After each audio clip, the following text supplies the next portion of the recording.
Coming up tonight on Eyewitness News Night Watch, Bacchus reigns in the last weekend of carnival revelry. The suburbs also hope to cash in on Mardi Gras. And in Mississippi, a state of emergency is declared following a killer tornado. Eyewitness News Night Watch is next. Let the savings roll at the Maison Blanche Mardi Gras sale with Mrs. Pastel and bright jumpsuits 25 to 40% off. Kids denim 20 to 40% off. Young men's jeans on sale. Junior sweaters and skirts $17.99. Mardi Gras masks just $9.99. Let the savings roll during the Mardi Gras sale. Like nobody else. At Maison Blanche. WWL TV, Channel 4, New Orleans. John Snell, Judy Storch, Chris Myers, and meteorologist Brian Durst. Louisiana's news leader, Channel 4's Eyewitness News Night Watch.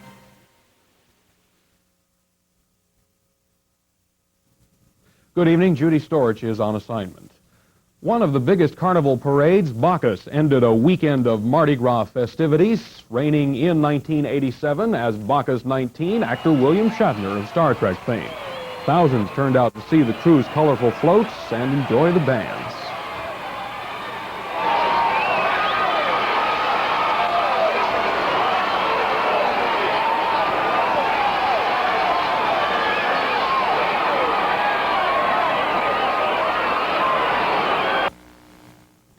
Mardi Gras is expected to generate millions of dollars for the city of New Orleans, a needed infusion into the city's budget. But as Arthel Neville reports, officials in surrounding areas are also hoping to cash in on Carnival.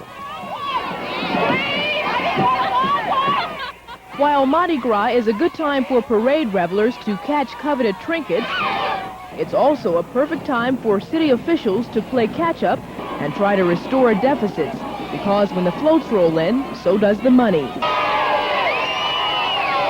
This year, Carnival will throw more than $200 million into the city's budget. For a financially strapped economy, that's good news. Like New Orleans, Kenner is experiencing tough economic times, so the extra money generated by Mardi Gras is needed. For an economically depressed area, it means a lot more sales tax dollars for us that we haven't counted on, and we need that to offset some of our budget cuts that we've had to make in the last couple of months. This will tell you everything going on in the city. Mayor Broussard says Mardi Gras will generate over $1 million for Kenner this year. Jefferson Parish will get its share of the pie, too. Because there's such a large carnival cash flow, parish officials say they'll fare okay. We may come out at the soft end. However, I'm very suspicious about what's going to happen over these next 2 days. And if it comes out the way I expect it to, we're going to play catch-up very, very quickly.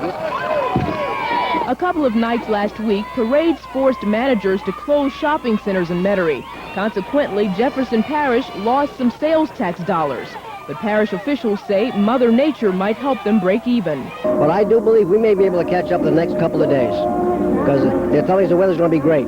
So far, it appears Mardi Gras 87 will be great not only for New Orleans, but for its outlying areas as well. Arthel Neville, Eyewitness News, Night Watch.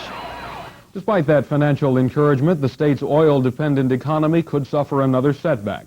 Oil analysts are predicting a further decline in gasoline prices. Industry insiders say the recent drop in crude oil prices should add up to lower prices at the pump. It's doubtful gasoline prices will return to last year's low of 75 cents a gallon, however. Gas now is averaging about 92 cents a gallon. Experts say it could fall by 6 cents in coming weeks. People who use gasohol in their cars will have one less place to fill her up tomorrow. Texaco announced it will stop selling the ethanol-enriched fuel beginning tomorrow. The oil giant follows Tenneco and Time Saver in withdrawing from the gasohol business. All the companies cited lower consumer demand for the fuel as the reason for the pullout. In southern Mississippi, a state of emergency is in effect tonight. That for the area north of Hattiesburg, raked by a killer tornado yesterday. 7 people died, 145 others were hurt. 40 remain hospitalized. Today, Jones County, Mississippi began clearing away the rubble.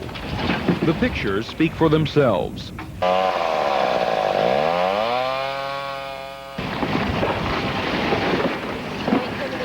drawers are cracking. It's got some chips over here. Okay, one drawer. Family and friends help victims take inventory. Just saves some pictures.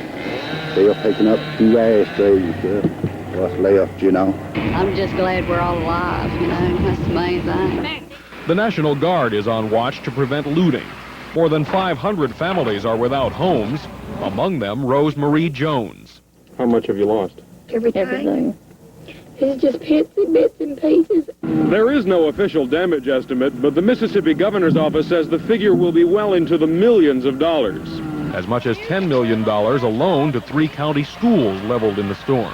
The music room is way over yonder. It'll be a week or more before administrators find room in other schools for the students.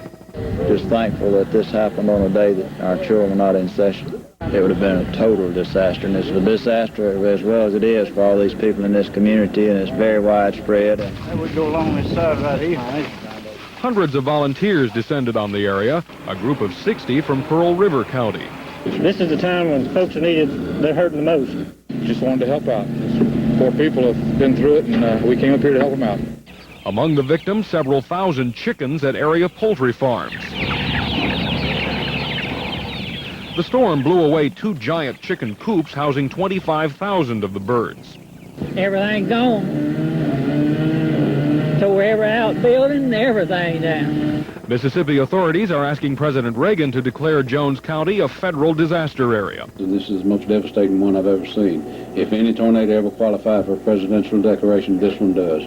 One leg holding the deck up still. Chip Land lost his father to a heart attack last weekend. Now his home is gone. Well, we'll have to regroup and